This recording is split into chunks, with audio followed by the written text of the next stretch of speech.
zastávkujúci vlaku, poskytovaných službách a prípojoch, je tu pre vás prevádzajúci personál vlaku, ktorý sa postará o ozajstnom vlaku, smer stanica Buková. Následuje stanica Trnava Predmestie. Krajné znamenie.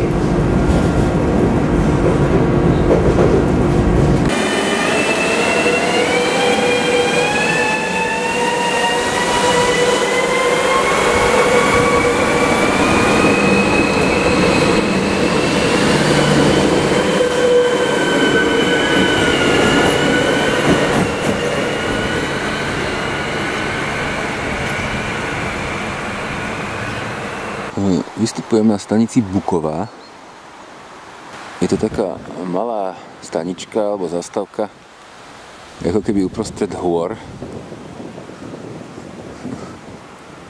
To počasie mi trochu nevychádza.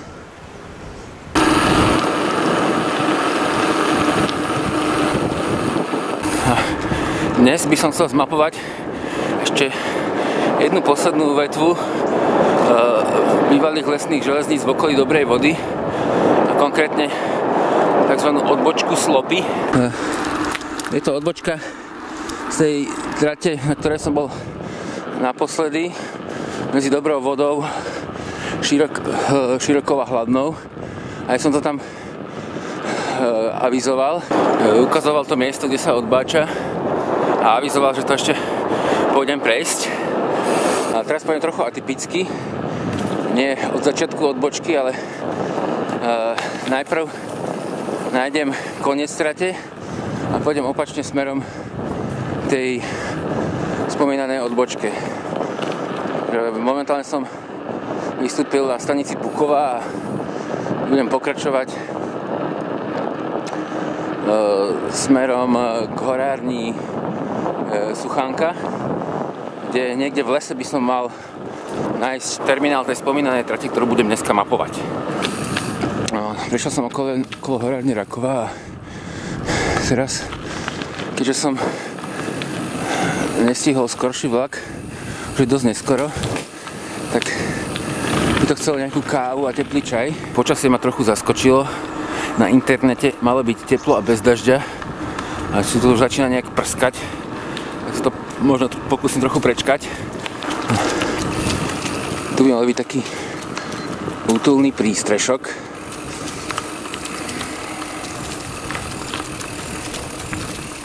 Vzadu by mala byť aj studnička. Takže bude káva.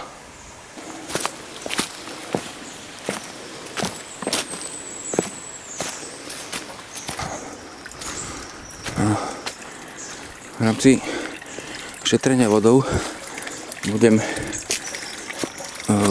variť z vody zo studničky. Ale Karpaty majú výhodu, že majú veľmi veľa prameňov a studánok.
Magic moment so škoricou sa hodí na takéto chladné počasie. No ako už som spomínal, vystúpil som niekde tu na stanici Buková a chcem pokračovať hore v horárni Suchánka, a tu niekde po nejakých lesných cestách by som mal nájsť koniec tej spomínanej trate. Tu vidieť, jak je naznačený. Potom ide takto po lesných cestách chvíľu po značke by sa malo odpojiť takto. A tu sa napojí na tú hlavnú trať, po ktorej som išiel minule, teda medzi Dobrou Vodou a Širokou, respektíve lokalitou Hladná.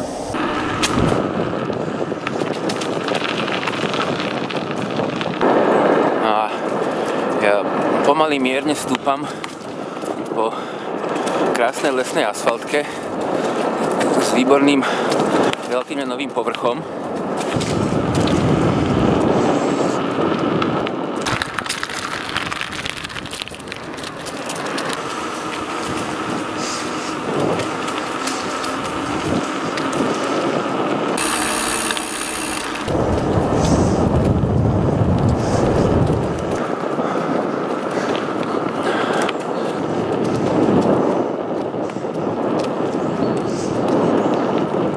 No a som na rastesti Horáreň Suchánka.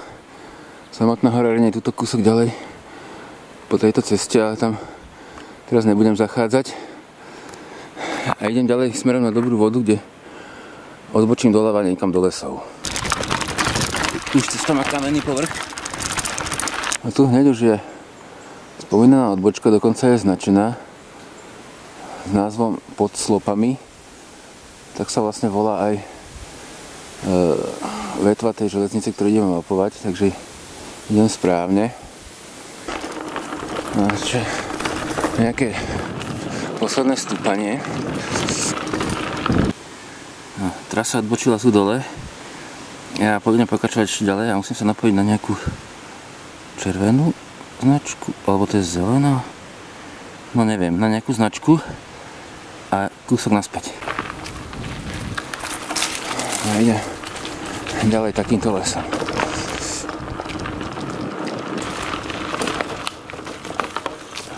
No a tu narážam na tú spomínanú zelenú alebo červenú značku. Je tá ďalto. Takže zelená.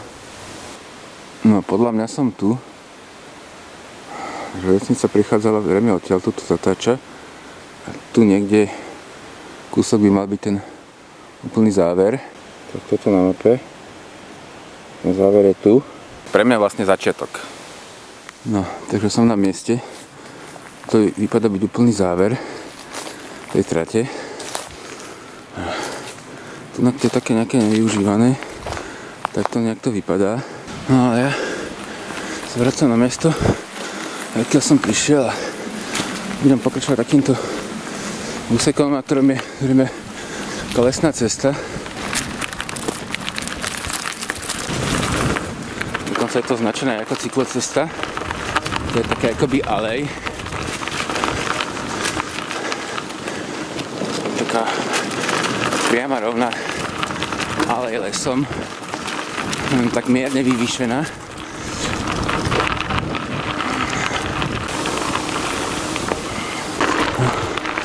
Gradient je veľmi mierny. To trochu stáča. A tu už vidieť, že to ide do takého nejakého zárezu. Takého veľmi mierneho.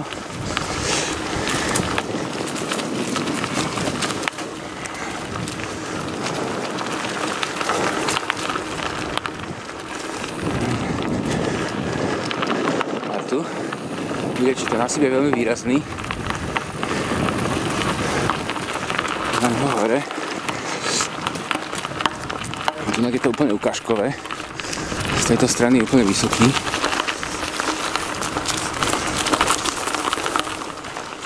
Pekné.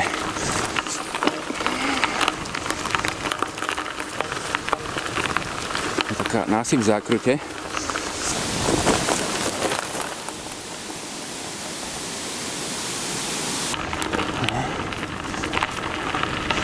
To je úplne ukážkový úsek. To je úplne evidentné, že to bola lesná železnica. Proti nám je nejakú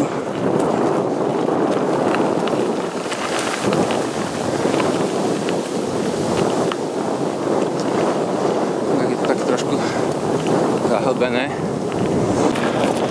Ale aj tak je to taká romantická predstava, že tady to ide vlak. riadne klesať. Vďaka tým miernym sklonom sa tu výborne jazdí. No, tu sa zase napájem na tú zelenú značku nejak. Alebo to je pre mňa červená. No a mal by som byť teraz súbežne s tou značkou červenou teraz a tu musím trafiť odbočku od nej a pokračovať ďalej iba takou lesnou cestou.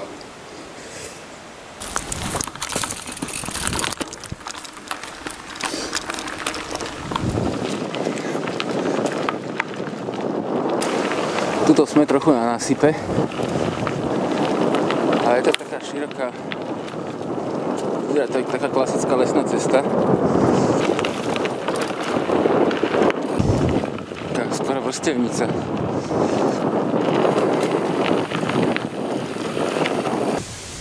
No a tu chádzam do takého akéby zárezu.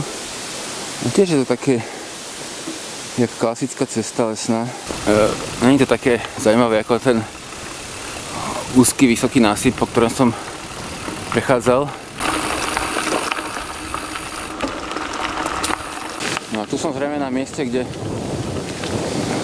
červená značka ide niekde tam doľava a bývalá železnica ide zadiaľto lesom už trošku väčším klesaním dole. Klesanie má teraz taký sklon, že nemusím ani brzdiť, ani šlapať.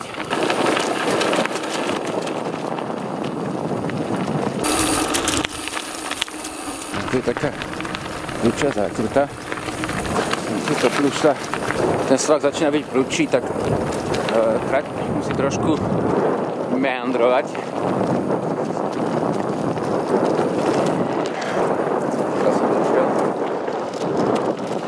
Je taký už trošku zreteľnejší zárez.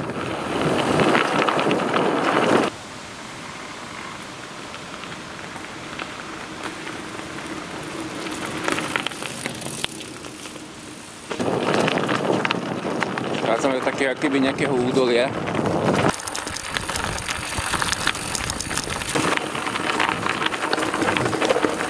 No kde ten sklon už trochu prúči.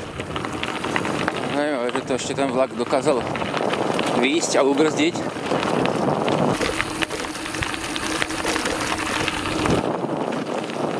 No a tu vidieť, že to je taký trochu odseknutý akoby travers. A už sa pomaly blížim do záverečnej časti, kde sa napojím na tú hlavnejšiu vetvu. Ešte jedna takáto zákruta.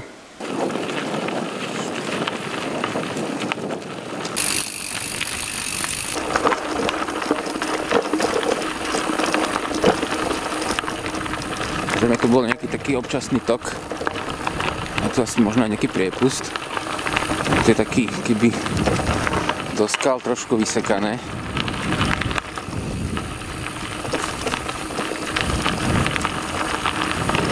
A do takého tmavého lesa. Vidieť, že sú tu nejaké terénne úpravy, ale nie je to až také nejaké extra výrazné. Pripomína to také nejaké obyčajné lesné cesty, štandardné. No ale tak je to celkom pekné. Tu to zrejme bolo z tých skal nejak odstrelené alebo odkopané. No. Tu je taký nejaký vyvýšený násyp.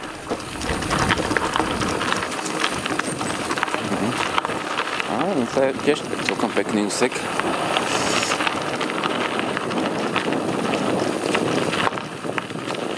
Z jednej strany stále taký väčší svah. Taký z boku toho svahu bola tá trať vedená. Krieka nejaká žlna.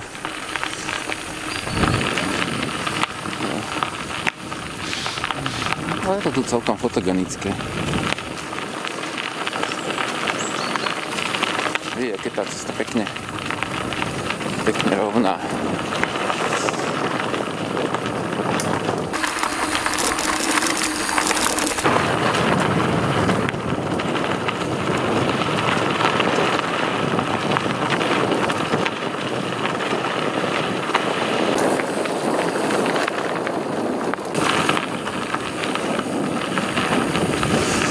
to tiež asi nejak odrazené z tejto skaly.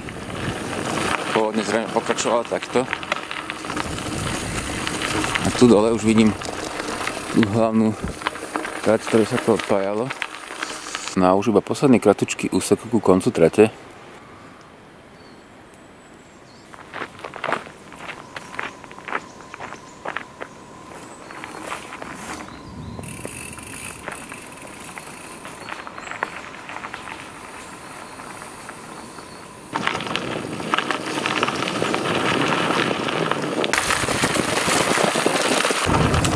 No, som na mieste, na konci vlastne na začiatku, kde sa táto trať odpájala do tejto hlavnejšej trate, ktorá ide tadyto dole do dobrej vody a tu som vlastne aj bol minulé, ukazoval som to tu. No a aj keď veľa úsekov vyzeralo ako také klasické lesné cesty, aj tak to bolo dosť celkom zaujímavé a celkom pekné. Niektoré tie úseky, respektíve ten jeden asi bol extra ukážkový. No tak celkom zaujímavé. A tým by som zakončil mapovanie malokarpatských lesných železníc v okolí dobrej vody. A ešte nejaké v Malých Karpatoch by mali byť niekde pri Perneku a Kuchyni, respektíve Vývrati. A možno sa neskôr presuniem do Považského Inovca.